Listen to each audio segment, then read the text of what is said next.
Le dîner mensuel de la famille Morrison était un champ de bataille déguisé en rassemblement social, des verres en cristal remplis de vin coûteux.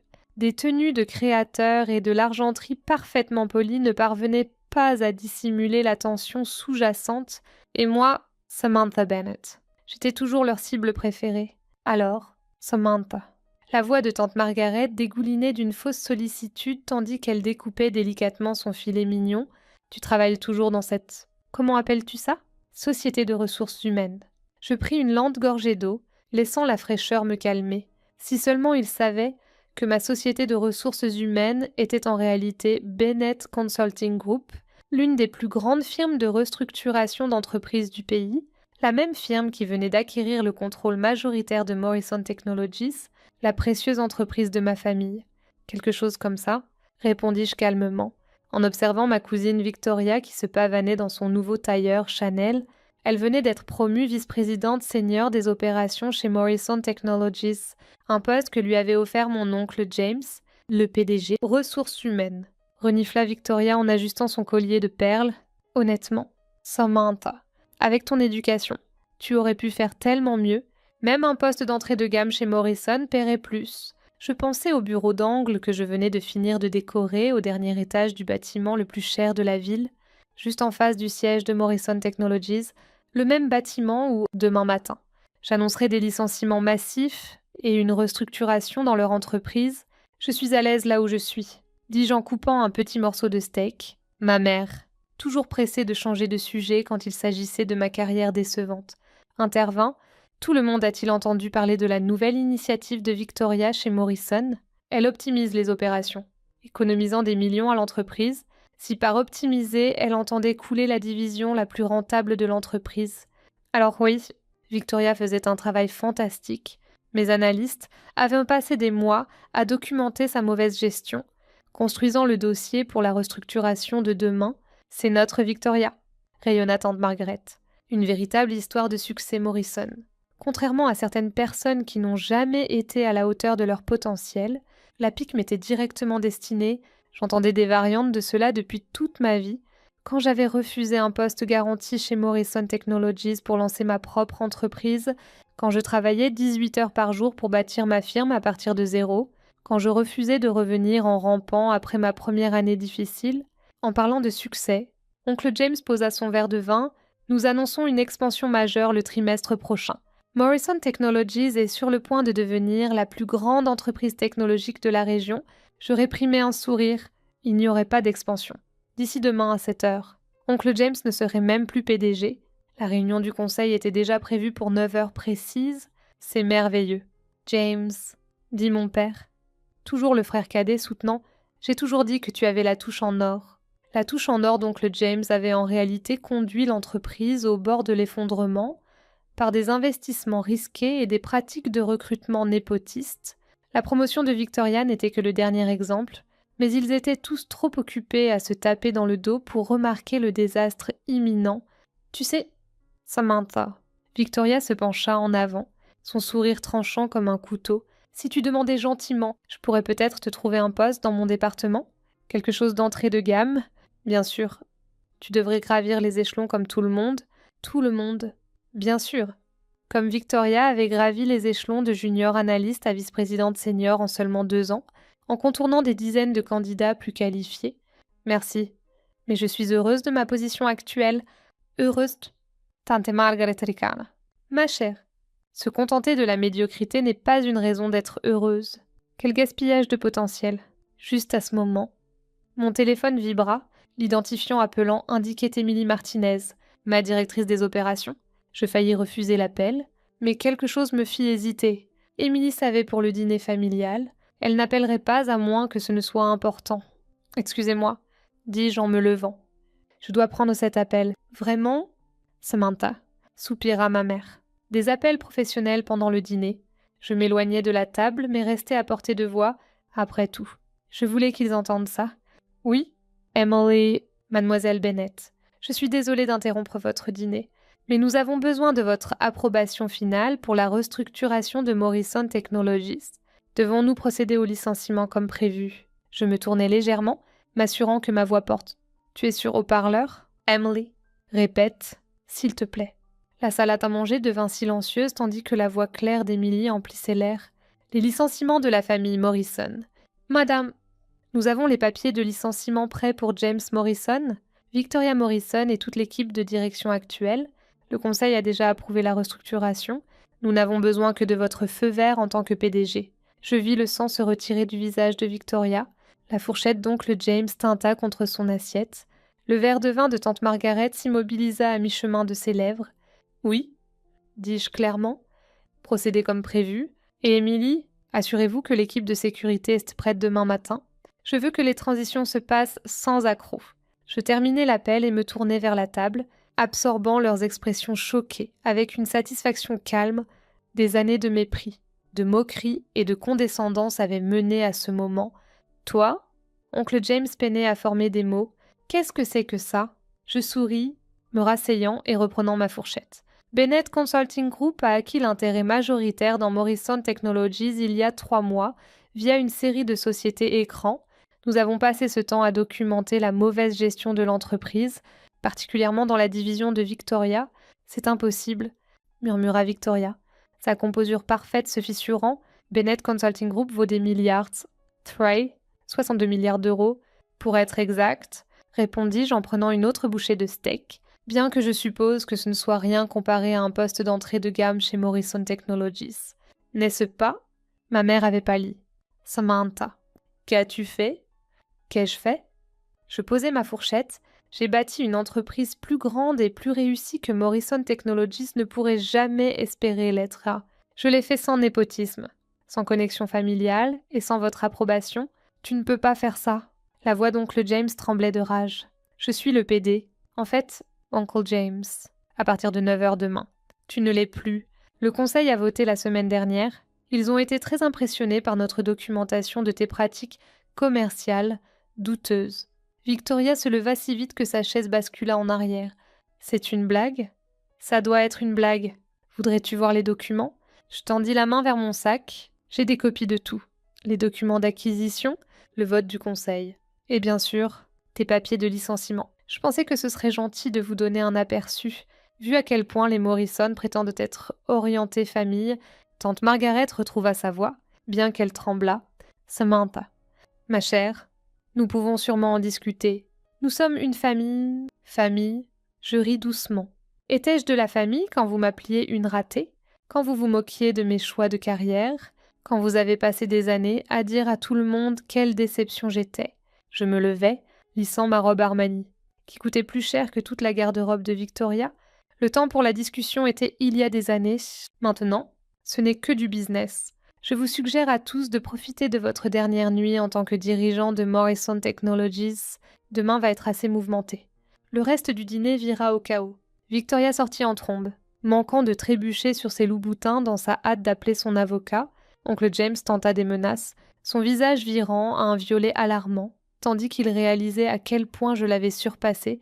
Tante Margaret alternait entre larmes et accusations, tandis que ma mère restait assise en silence stupéfait. Mon père fut le seul à rester calme, alors que je rassemblais mes affaires pour partir. Il me suivit jusqu'à la porte. « Tu as planifié ça ?» dit-il calmement. « Le timing. L'appel pendant le dîner, tout ça ?» Je me tournai vers lui. « J'ai appris des meilleurs. N'est-ce pas ? N'était-ce pas oncle James qui disait toujours que le timing est tout en affaires ?» Un fantôme de sourire traversa son visage. « Ils ne t'ont jamais vu venir. »« Non, » répondis-je. Ils étaient trop occupés à me regarder de haut pour jamais regarder derrière eux. Le lendemain matin, j'arrivai au siège de Morrison Technologies à 7h30. Non par l'entrée principale où Victoria faisait habituellement ses apparitions grandioses, mais par mon ascenseur privé dans le bâtiment voisin. De mon bureau d'angle, j'avais une vue parfaite sur le chaos qui allait se dérouler.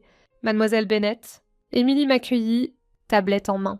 La sécurité est en position. Les membres du conseil se rassemblent dans la salle de conférence principale. Et ma famille, votre oncle est arrivé tôt. Essayant de convoquer une réunion d'urgence du conseil, Victoria Morrison est dans son bureau, apparemment en train de déchiqueter des documents. Les autres ne sont pas encore arrivés. Je souris, ajustant mon blazer. Assurez-vous que nous documentons tout ce qu'ils essaient de détruire. Ça pourrait être utile plus tard. À 8h45 précise. Je traversai la passerelle reliant mon bâtiment à Morrison Technologies. les gardes de sécurité, désormais employés par Bennett Consulting Group, se mirent au garde à vous à mon passage. À travers les murs de verre, je pouvais voir oncle James faire les 100 pas dans la salle de conférence. Sa présence habituellement imposante, réduite à une énergie nerveuse. Les membres du conseil entrèrent, évitant soigneusement son regard. Ils avaient tous vu les preuves de sa mauvaise gestion, tous voté pour ce changement, à 8h05. Je m'arrêtai devant les portes de la salle de conférence. Des années de mépris et de moquerie avaient mené à ce moment, des années où il m'avait appelé une ratée pendant que je bâtissais un empire en silence. « C'est l'heure », murmura Émilie. Je poussai les portes et entrai, mes talons claquant contre les sols en marbre. La pièce devint silencieuse tandis que je me dirigeais vers la tête de la table, le siège habituel d'oncle James. « Bonjour », dis-je calmement. « Pouvons-nous commencer ? » « Tu n'as pas le droit d'être ici, » balbutia oncle James, mais sa voix manquait de conviction. En fait, j'ouvris mon portfolio. J'ai tous les droits. En tant que PDG de Bennett Consulting Group et nouvel actionnaire majoritaire de Morrison Technologies, c'est exactement là où je dois être. Victoria fit irruption dans la pièce. Ses cheveux parfaits en désordre. J'ai appelé nos avocats. Ils arrêteront ça. Vos avocats ne peuvent pas vous aider. Intervins-je calmement. L'acquisition était complètement légale. Le vote du conseil était unanime. Et quant à ces documents que vous avez déchiquetés, je fis un signe de tête à Émilie, qui distribua d'épais dossiers à chaque membre du conseil. Nous avons des copies de tout. Le sang se retira du visage de Victoria tandis qu'elle feuilletait le dossier. Des années de décisions douteuses, de rapports manipulés et de projets mal gérés, tout méticuleusement documenté. C'est une prise de contrôle hostile, déclara oncle James, essayant de rallier le soutien des membres du conseil. Non, oncle James, c'est une restructuration d'entreprise, quelque chose dont Morrison Technologies a désespérément besoin. Vu comment toi et Victoria avez géré les choses, tante Margaret choisit ce moment pour entrer en trombe, son sac à main de créateur serré comme un bouclier, Samantha. « Ma chère, nous pouvons sûrement en discuter raisonnablement. Nous sommes une famille... » Je me levai lentement. « Parlons de famille. Tante Margaret. Parlons de la façon dont vous avez traité la nièce qui ne correspondait pas à votre définition du succès. Comment vous avez moqué mes rêves de bâtir ma propre entreprise. Comment vous m'avez appelée une ratée à chaque rassemblement familial. » Elle tressaillit comme si je l'avais giflée. Ou peut-être devrions-nous parler de comment toi et oncle James avez donné à Victoria des postes pour lesquels elle n'était pas qualifiée, chassant des employés talentueux et coulant cette entreprise. Est-ce le genre de valeur familiale dont vous voulez discuter ? Les membres du conseil se tortillaient mal à l'aise. Ils avaient tous été témoins du népotisme. Tous étaient restés silencieux pendant que la famille Morrison traitait l'entreprise comme leur terrain de jeu personnel. Les chiffres ne mentent pas, continuai-je, affichant les rapports trimestriels sur l'écran de la salle de conférence. Sous la direction actuelle, Morrison Technologies a perdu 40% de sa valeur marchande. La satisfaction client est à un niveau historiquement bas. Le taux de rotation des employés dans la division de Victoria est de près de 80%. Ces chiffres sont trompeurs, protesta faiblement Victoria. Le sont-ils ? Devrions-nous discuter du contrat Miller que vous avez perdu le mois dernier ? Ou de l'accord Thomson que vous avez saboté parce que vous vous sentiez menacé par le chef de projet. Émilie distribua un autre ensemble de documents. Voici les changements immédiats qui prennent effet aujourd'hui. James Morrison. Victoria Morrison et l'équipe exécutive actuelle sont démis de leurs fonctions avec effet immédiat. Tu ne peux pas faire ça. La voix d'oncle James se brisa. Cette entreprise est l'œuvre de ma vie. Non, corrigeai-je doucement. Cette entreprise est l'œuvre de la vie de ton père. Tu l'as juste héritée et coulée. Maintenant, je vais la sauver. Sans aucun merci à aucun d'entre vous. La sécurité apparut à la porte. Mademoiselle Bennett. Devrions-nous commencer les transitions de bureau ? Je hochai la tête. Veuillez escorter main. Morrison et Mademoiselle Morrison au RH. Ils peuvent vider leur bureau sous supervision. Alors qu'ils étaient conduits dehors, ma mère et mon père apparurent dans l'encadrement de la porte. Les yeux de maman étaient rougis par les larmes. Mais papa souriait réellement. La réunion du conseil est ajournée, annonçai-je. Émilie distribuera les nouveaux organigrammes cet après-midi. Je suggère à tout le monde de les examiner attentivement. Alors que les gens sortaient, mes parents restèrent. Maman s'avança, se tordant les mains. Samantha. Chérie, pourquoi ne nous as-tu rien dit ? M'auriez-vous cru ? Demandai-je calmement. Quand avez-vous jamais cru en quoi que ce soit que j'ai fait ? Je savais, dit soudain papa. Maman et moi nous tournâmes pour le fixer. Pas pour l'acquisition, clarifia-t-il. Mais je savais que tu bâtissais quelque chose de spécial, c'est pourquoi je ne t'ai jamais poussé à rejoindre Morrison Technologies comme James le voulait. Des larmes me piquèrent les yeux, mais je les clignai pour les chasser. Ce n'était pas le moment pour les émotions. J'avais une entreprise à diriger, 2 entreprises. En fait, les semaines suivantes furent exactement ce à quoi on pouvait s'attendre. Oncle James essaya de contester la prise de contrôle en justice, mais notre documentation de sa mauvaise gestion mit rapidement fin à cette tentative. Victoria disparut dans une destination exotique, son Instagram soudainement silencieux sur sa carrière incroyable. Tante Margaret tenta de réécrire l'histoire, racontant à quiconque voulait l'entendre qu'elle avait toujours cru en moi. Je savais juste que Samantha ferait de grandes choses. Elle s'extasiait lors d'événements caritatifs. L'intuition d'une mère. Vous savez, je la laissais maintenir l'illusion. Après tout, j'avais ce que je voulais, le succès à mes propres conditions, sans leur approbation ou leur soutien. 3 mois plus tard, Morrison Technologies avait été complètement transformée sous la direction de Bennett Consulting Group. Nous avions recruté de nouveaux talents, optimisé les opérations et restauré la réputation de l'entreprise. Le cours de l'action avait doublé, la satisfaction des employés était à des niveaux records. Je recevais toujours des invitations aux dîners familiaux. Bien qu'ils fussent différents maintenant, disparut les moqueries et la condescendance. Remplacés par des tentatives maladroites de réconciliation, oncle James essayait de me donner des conseils en affaires, comme si nous étions soudain égaux. Victoria m'envoyait des emails timides sur des opportunités d'emploi. Tante Margaret me rappelait des souvenirs d'enfance, essayant de reconstruire des ponts qu'elle avait brûlés, mais j'avais dépassé le besoin de leur approbation ou de leur acceptation. Leurs opinions, autrefois si écrasantes, ne signifiant plus rien. J'avais bâti quelque chose qu'ils ne pouvaient ni diminuer ni rejeter. Un soir, exactement 1 an après ce dîner fatidique où ils m'avaient appelée une ratée. J'organisais un gala d'entreprise dans la salle de bal aux pentouses de mon bâtiment. Le redressement réussi de Morrison Technologies était célébré par la communauté des affaires. Ma famille y assista. Bien sûr, ils observèrent depuis les côtés tandis que je prononçais le discours d'ouverture détaillant la transformation de l'entreprise. Ils écoutèrent tandis que des leaders d'affaires louaient ma vision et mon leadership. Ils sourirent crispés tandis que les photographes capturaient le moment où la ratée sauvait l'héritage familial. Debout au podium, regardant la foule, je pensais à tout le chemin parcouru, pas seulement en termes de succès ou de richesse, mais en compréhension de ma propre valeur. Parfois, la plus grande victoire n'est pas de prouver aux autres qu'ils ont tort, c'est de se prouver à soi-même qu'on a raison. Ils m'avaient appelée une ratée. Mais j'avais bâti quelque chose d'extraordinaire. Ils avaient rejeté mon potentiel. Mais j'avais dépassé même mes propres attentes. Et le plus important, j'avais appris que la meilleure revanche n'est pas de montrer aux autres ce qu'ils ont perdu, c'est de se montrer à soi-même ce qu'on peut gagner quand on arrête de chercher leur approbation. La vue du sommet n'est pas à propos de regarder les autres de haut. C'est de voir enfin clairement à quel point on a grimpé loin. Alors que je concluais mon discours, je croisai le regard de mon père dans la foule, il leva légèrement son verre, et je vis sur son visage ce que j'avais toujours voulu de ma famille. Pas l'approbation, mais le respect, pas les louanges, mais la reconnaissance de ma vraie valeur. J'étais devenue plus qu'ils n'avaient jamais imaginé que je pouvais être, et je l'avais fait non grâce à eux. Mais malgré eux, c'est ça, être appelée une ratée.